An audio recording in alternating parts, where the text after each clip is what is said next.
Good afternoon. Thank you for joining us here today.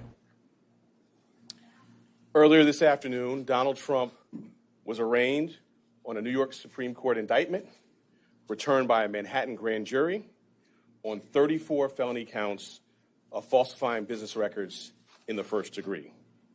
Under New York state law, it is a felony to falsify business records with intent to defraud and an intent to conceal another crime.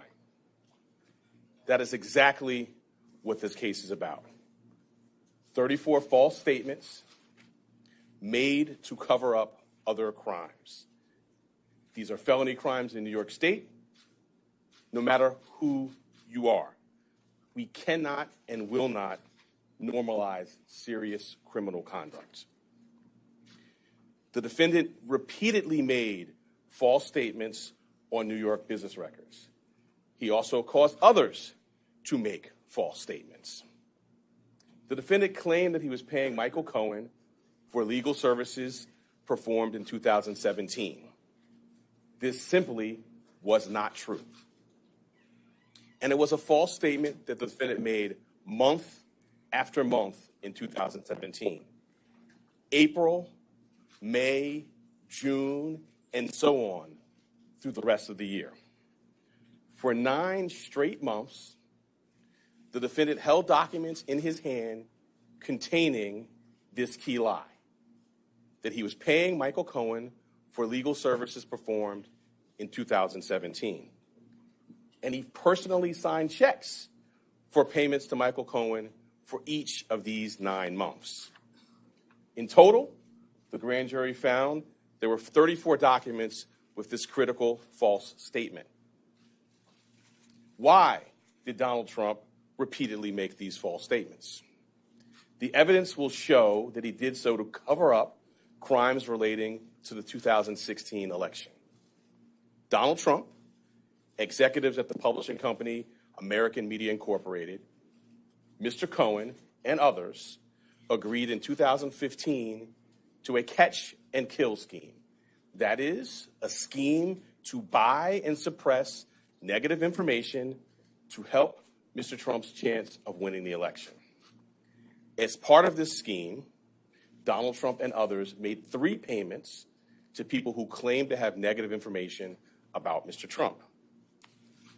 To make these payments, they set up shell companies, and they made yet more false statements, including, for example, in AMI, American Media Incorporated's business records. One of the 3 people that they paid to keep quiet was a woman named Stormy Daniels. Less than 2 weeks before the presidential election, Michael Cohen wired $130,000 to Stormy Daniels' lawyer.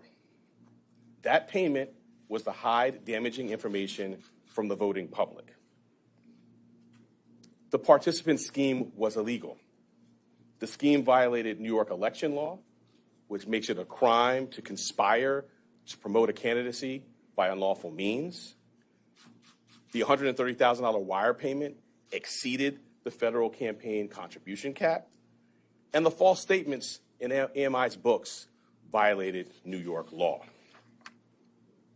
That is why Mr. Trump made false statements about his payments to Mr. Cohen. He could not simply say that the payments were a reimbursement for Mr. Cohen's payments to Stormy Daniels. To do so, to make that true statement, would have been to admit a crime. So instead, Mr. Trump said that he was paying Mr. Cohen for fictitious legal services in 2017 to cover up actual crime committed the prior year. And in order to get Michael Cohen his money back, they planned one last false statement. In order to complete the scheme, they planned to mischaracterize the repayments to Mr. Cohen as income to the New York State tax authorities. The conduct I just described and that which was charged by the grand jury is felony criminal conduct in New York State. True and accurate business records are important everywhere, to be sure. They are all the more important in Manhattan. the financial center of the world. That is why we have a history in the Manhattan DA's office of vigorously enforcing white-collar crime. My office, including the talented prosecutors you saw at arraignment earlier today, has charged hundreds of felony falsifying business records. This charge, it can be said, is the bread and butter of our white-collar work. And fraud presents itself in all different forms here in Manhattan. We have charged falsifying business records for those who violated federal bank secrecy laws. We have charged falsifying business records for those who were seeking to cover up sex crimes. And we have brought this charge for those who committed tax violations. At its core, this case today is one with allegations like so many of our white-collar cases. Allegations that someone lied again and again to protect their interests and evade the laws to which we are all held accountable. As this office has done time and time again, we today uphold our solemn responsibility to ensure that everyone stands equal before the law. No amount of money and no amount of power changes that enduring American principle. I'll now take questions. So we're going to take a limited number of questions. There are no follow-up questions. One question per reporter. I will call on you. And again, we have limited time. Thank you. The first question will be Rick. Thank you. Ricky Russell, CNN. Why now? I mean, some argue that this is a political move. You're not going to be a political person. If we're basically going into We conducted a thorough and rigorous investigation, as we're known to do, at the Manhattan District Attorney's Office. I've been doing this for 24 years and am no stranger to rigorous, complex investigations. I bring cases when they're ready. Having now conducted a rigorous, thorough investigation, the case was ready to be brought, and it was brought. Mr. Bragg, the indictment says that there were 34 false business records.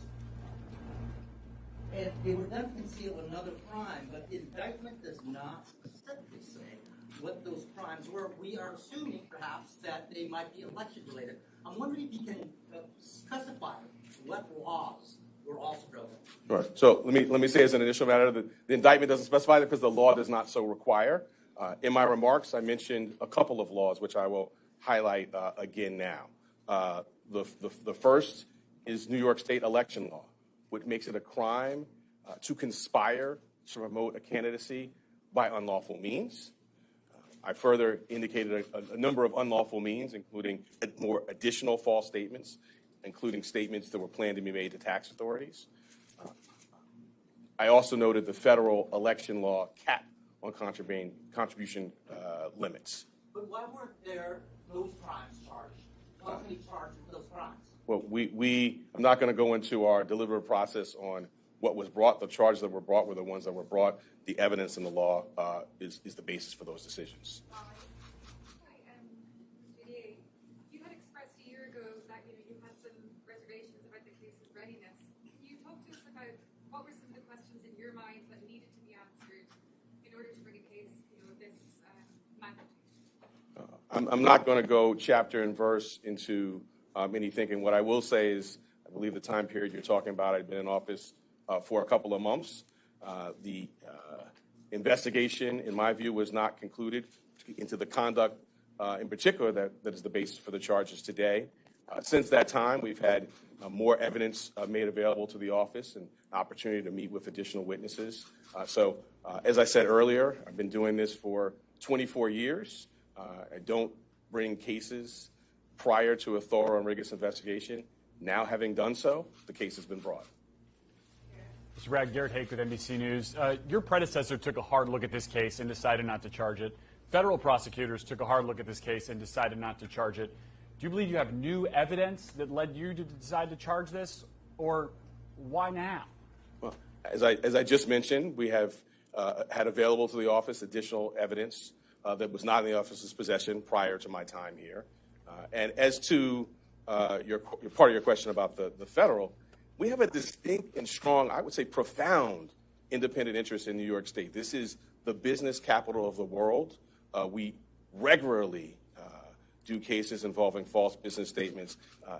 The bedrock, in fact, the basis for business integrity and a well-functioning business marketplace is true and accurate record keeping. That's the charge that's brought here, falsifying New York State business records. Thank you. DA Bragg, I'm just going to read back one line from your statement of facts. The participants also took steps that mischaracterized for tax purposes the true nature of payments and furtherance of the scheme. Do you allege former President Trump was one of the participants who mischaracterized the payments for tax purposes? I'm not going to go beyond the plain language statement of facts, which I think speaks for itself.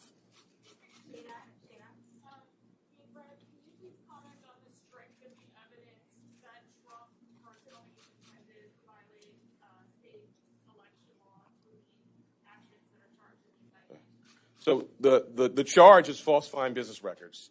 The charge requires, as I specified, criminal conduct that was concealed.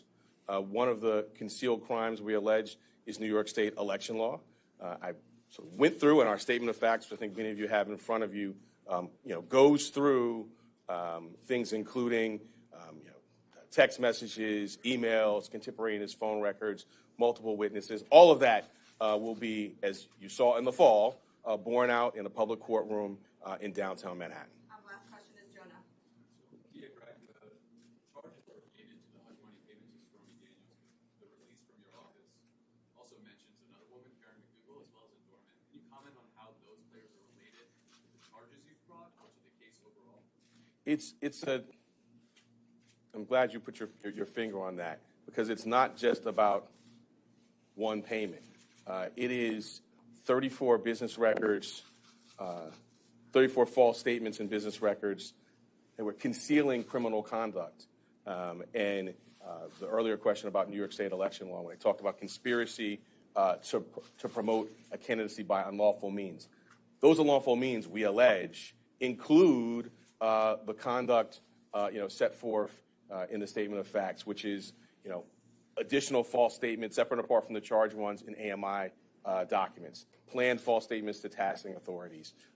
It is not just that one $130,000 wire payment. Thanks so much. Any comment about any incitement of violence